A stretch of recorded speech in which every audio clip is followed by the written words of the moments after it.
Man, the NFL draft came and went. NBA playoffs is finally in round 2. And boy, let me tell you, the draft, if we're going back to the draft was electrifying for me, especially day 1. Because at some point you did not know what to expect. And we found out very quickly that things was going to go upside down, topsy-turvy, whatever you want to call it. It did its thing, man. So, as far as the draft, we'll just give you just a quick recap of it, little cliff notes per se. Bryce Young, the number 1 overall pick from Alabama, the quarterback, went to the Carolina Panthers. I guess at that point, that was probably the more sure thing, the more no-brainer. There was speculation that Will Levis could go number 1 or anything like that, but Carolina did their due diligence and drafted Bryce Young, Heisman Trophy winner from Alabama. So the second pick, the Houston Texans, a lot of people speculated they were going to, take an edge rusher or basically defense and then come back and get a quarterback at 12. But nah, they actually went out and got C.J. Stroud, number 2. So Young and Stroud went 1 and 2. Cardinals at the third pick, but Houston traded up. They included their 12 from that, traded up, and some other picks, and they took Will Anderson. So you telling me the Texans got their quarterback of the future and then traded up and got their edge rush of the future as well, Will Anderson, who has comparisons to Khalil Mack coming out. So if he's anywhere near Khalil Mack, the Mack Daddy, the once Oakland Raider at the time, the one-time Chicago Bear at the time, now the current Los Angeles Chargers, if he's anywhere near Khalil Mack, then that is a home run. That is. Definitely is. So at that point, that kind of flipped things around in this draft. And then Seattle, they actually took Devin Witherspoon, first corner off the board at number 5. And they followed it up with Jackson Smith and Jigba, wide receiver from Ohio State, later on in the draft. So they got the best corner and the best wide receiver out the draft, in my opinion. And that's just, that's excellent work from Pete Carroll and the Seahawks. They definitely was big-time winners of this draft. Another team that was big-time winners of this draft was the Philadelphia Eagles, who had originally picked number 10. They traded up with my Bears to get to pick 9 to take Jalen Carter. That was the person I was wanting initially. I definitely wanted Jalen Carter because he had a lot of upside. We'll get more to that in a second, but Eagles had multiple first-round picks, so later on in the draft, they drafted his teammate, Nolan Smith, edge rusher from Georgia. So, you got 2 Georgia Bulldogs, and then later on in the draft, they drafted the corner from Georgia as well. So you got 3 Georgia Bulldogs on the team. You drafted a Georgia Bulldog or 2 last year. And then not to mention, in the third day of the draft, you traded for DeAndre Swift, who went to Georgia as well. So the Eagles are basically turning into the Philadelphia Bulldogs out here. And I get it. The Bulldogs in the last couple of years under Kirby Smart has been sensational. And yeah, if I can get all those players off that defense, I would. And that's what the Eagles are doing. The Eagles have lost a lot of players in this offseason. Last year they had a very elite defense, but they lost a lot of players on that defense. But it looks like they plug and play, and it looks like they have a bright future. And with these, these picks, it doesn't really go against the cap as much right now. So, voila. Like, the Eagles did that. So the Eagles and the Seahawks are big-time winners in this draft, in my opinion, by far. Head and shoulders above the crowd. But, I mean, I feel like a lot of teams did really well. My team, I'm very happy with all the picks. All of them. Starting with Darnell Wright. At first, I'm like, okay, this is what we're doing. And then I looked a little bit more to Darnell Wright, offensive tackle, right tackle from Tennessee, which plays in the SEC, which, if you watch the tape, he actually neutralized the comparison to Khalil Mack and Will Anderson when they played against each other. And Will Anderson's on record saying that Darnell Wright is the toughest opponent he went against.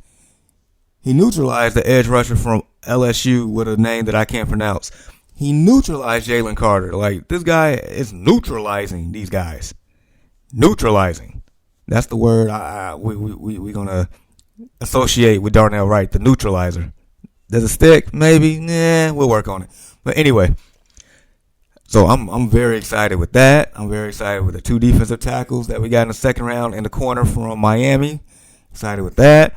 Third day, I'm excited with the backup running back from Texas who backed up Bijan Robinson, who everybody's raving about, and rightfully so, because Bijan is that guy. But, Bijan went 8 to Atlanta. I mean, I get it. I mean, he's that, sensation of a talent. He is. And so it kind of reminds me of, and now this is for throwback, and then I'm digging in the box here. I was a kid at the time, but I kind of remember this. So we're talking about 24, 25 years ago. I know. So the New Orleans Saints at the time did a thing which they basically traded away all their draft picks, essentially all their draft picks, except for their second rounder, to get the number 1 pick in the draft, and they took Ricky Williams, running back from Texas. Now, Ricky Williams was a sensational talent. Ricky Williams did not pan out in New Orleans, but when he went to Miami, yeah, he exploded. Ricky Williams was the real deal. But here's the thing. Ricky Williams had all this hype, all this, pizzazz, this, that, and the third. But the backup running back, he was actually pretty good too, but he didn't get a lot of hype. He went into the league undrafted, signed with the Baltimore Ravens, and then ended up with the Kansas City Chiefs. And within a 3-year period, I want to say from either 2000 to 2002 or 2001 to 2003, within that 3-year period, he accounted for 60 touchdowns. And he turned out to be one of my favorite running backs of all time. His name is Priest Holmes. And so, what I'm aiming at is the Bears drafted the backup running back behind Bijan Robinson. And all I keep hearing is he could have went anywhere else and been a starter at any one of the Power 5 schools and been a very productive guy. So, guy could be a stud. Definitely could be a stud. So, I'm very happy with Lord Poles, King of the North, has done in this draft. I'm very excited with that. As far as, things that were surprising, the Colts taking Anthony Richardson at number 4. I didn't see that coming. I thought they were going to take Will Levis. I did. I thought Anthony Richardson would probably drop to like the Raiders, or somebody else would have, traded up towards the end of the top 10 or something like that. But the Colts took him. And I'm happy for them. I am. Because they basically said, we're going for the home run. We're going for the guy that has the most upside in this draft. We're going for the guy that could potentially be a superstar. We're going for the Cam Newton-esque. We're going for the Josh Allen-esque. We're going for that guy. Because we want to, if we could hit this man's ceiling, we're going to compete for years to come. We're in a division where Trevor Lawrence is the best quarterback in the division. As we saw the Houston Texans get their quarterback of the future in C.J. Stroud. And as far as the Tennessee Titans, yeah, they stuck with Ryan Tannehill, but they ended up grabbing Will Levis in the second round. Somehow Will Levis went from a top 5 pick to a second rounder. And if you watch the draft, he's sitting in that green room waiting, and his girlfriend looking at him like, bro, I thought you was going to get drafted in the first round. I thought you were going to make multi-millions. She looked like she was after the money and not him. That's what it looked like. And it was to the point that he had to go home for the second round. He didn't want to come back because it was embarrassing. And rightfully so, I get it. But yeah, Will Levis ended up with the Titans. So So apparently, the AFC South got the quarterbacks of the future, all in one division. Tannehill's probably gonna be the mentor, and then as far as what's the quarterback's name that they drafted last year out of Liberty? Malik Willis. He like the odd man out already. But hey, at least they made that evaluation quickly. They didn't waste any time. And maybe this Will Levis dude may redeem that pick from last year. So we'll see what will happen there. So the only team that I felt like that probably didn't do enough in this draft was probably the New York Jets. Because, the Hall and stuff, between them and the Packers, yada, yada, yada. But more so, I guess they needed to get a left tackle, and they didn't do so. They ended up drafting a linebacker. And it's like, well, you already got a top 5 defense, and you're just adding more to it instead of addressing the need. You just got Aaron Rodgers in a short window, so don't we need to protect this man? So yeah, that was probably the only glaring hiccup that I saw in the draft. The Lions was almost on that same path because on the first day they ended up drafting the running back out of Alabama, and I can't think of his name right now. But it's not saying that he's a bad pick in general, but no, he was probably a bad pick for them at the time because you sitting here, you have DeAndre Swift at the time. You signed David Montgomery in all season, so now you got a third running back that you drafted in the first round, and you drafted a running back in the first round. That means he's starting day one, so you got 3 starters at the time. So yeah, we just scratching our head, puzzled and stuff. And then your second first round pick, you took a linebacker who was probably going to be there in the second or third round. So he was looking like Lions are going to Lions again. That's what it was looking like. But they redeemed their second. They redeemed themselves. They drafted Hayden Hooker from Tennessee as a quarterback for down the line. So I'm definitely in favor with that. They got a tight end that's actually pretty good as well. So they redeemed themselves. They did. I'm not even gonna lie, because otherwise, I would give them crap right now. But they made up for it. So yeah, the NFL draft was definitely very entertaining. I enjoyed every moment of it. I watched day 1 and 2, and I wasn't really around the TV on Saturday, but as I was driving, I did have it on the radio, when more so what the Bears was doing at that time. So yeah, NFL draft was always fun in my opinion. So we'll switch gears real quick to the NBA because we are finally done with the first round. We are actually in the second round right now. Last night we saw the Sixers going to Boston without Joel Embiid because he's still recovering from that knee injury, and they went into Boston and won 119-115. They did that. More so, James Harden did that. James Harden turned back the clock, y'all. 45 points for James Harden on 30 shots. He hit 17 of them. He only went to the free throw line 4 times. Like, James Harden, like that, I didn't see that coming. Because they had the spread at 10 in favor of Boston. And I'm like, okay, I figured they'd cover the spread, but I didn't think they was going to win. But yeah, James Harden, 45 points, 6 assists. Tyrese Maxey had 26 points. Tobias Harris had 18. Melton had 17 off the bench. Like, they came to play. I mean, Tatum had 39, so don't get me wrong. I mean, he was, going toe-to-toe with Harden. And Jaylen Brown had 23. And even Brogdon had 20 off the bench. But yeah, that's critical. Because you would think, because I feel like Embiid would be back for game 2. If not game 2, definitely game 3. But if you're Boston, like, you're supposed to take advantage of this. You're at home and you lose to a team without Embiid, who's probably going to be named MVP today. You lose to them, boy, y'all in trouble. y'all in trouble. And on Saturday, on the Early Morning Sports Talk podcast, I got the Sixers winning this series in 7.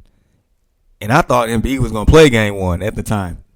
I thought he was going to had enough rest to come back and play, and he did not.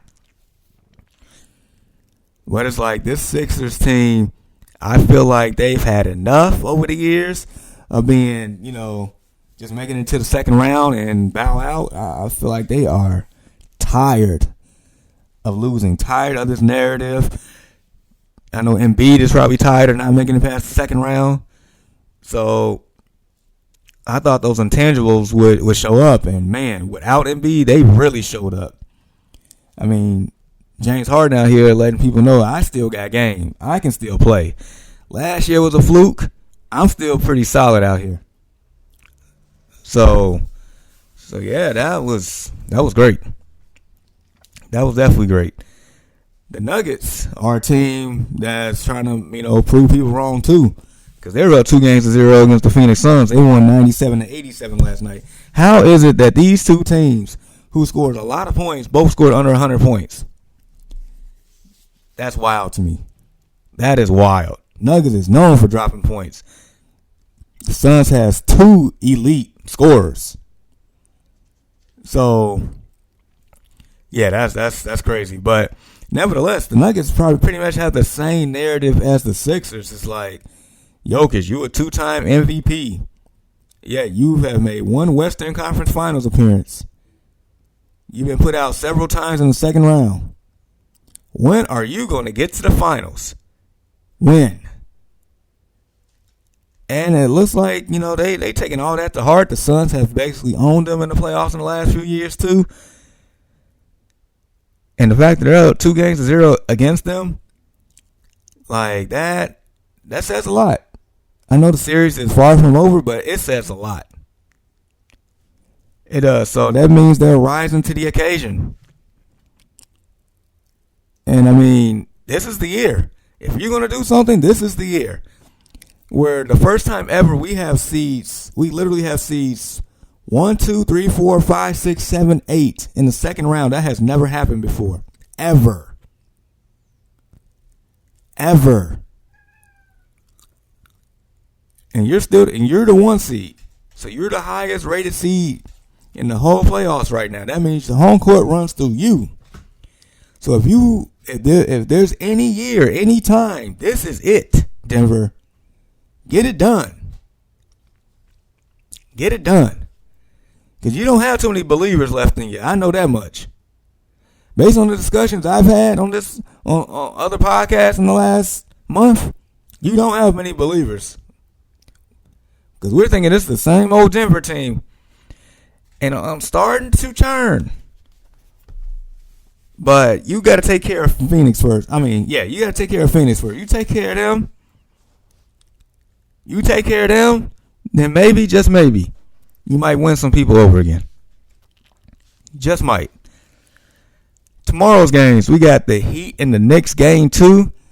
Man, personal favorite for nostalgic purposes only. Apparently in the 90s, they played each other 4 straight years from like 95 to 99.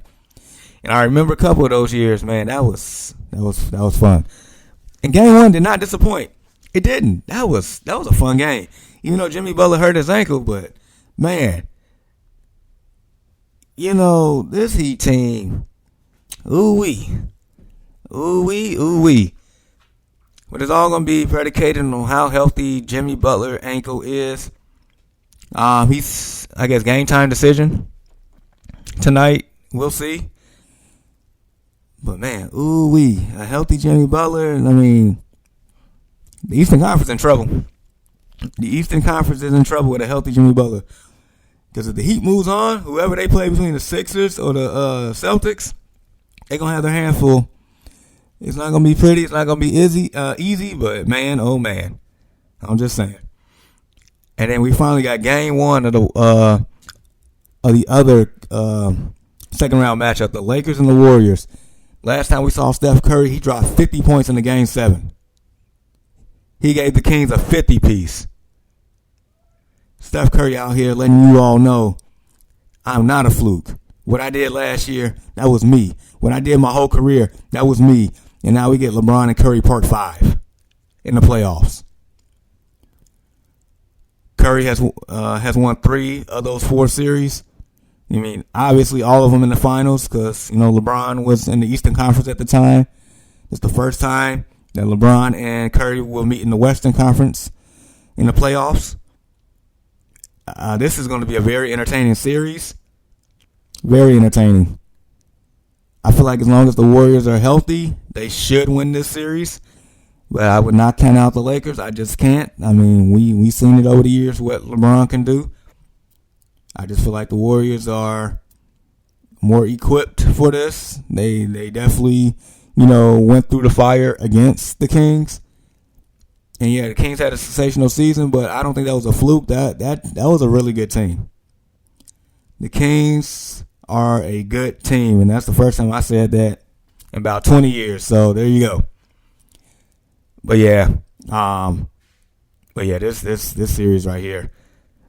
Matter of fact, both of today's games, I can't wait for it. I can't wait. Both gonna be on TNT. I'm all for it. Definitely all for it. So yeah, we'll see. What's up.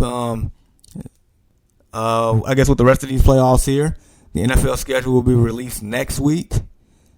So once that schedule is released, we'll dissect it some more. We'll talk about it some more. But until then, continue to rock with your boy right here in the No Offense Network and the No Offense Network. Check me out on social media at JGoodWithSports. We're talking about Facebook, Instagram, Twitter, and TikTok. And, of course, continue to rock with me on the JGoodWithSports podcast, wherever you get your podcast from. So, yeah, we're finally in May. Let's, hopefully this weather turns for the good. And we'll keep it from there. So, you all continue to be blessed, be safe, enjoy, get to the money. But until next time, peace.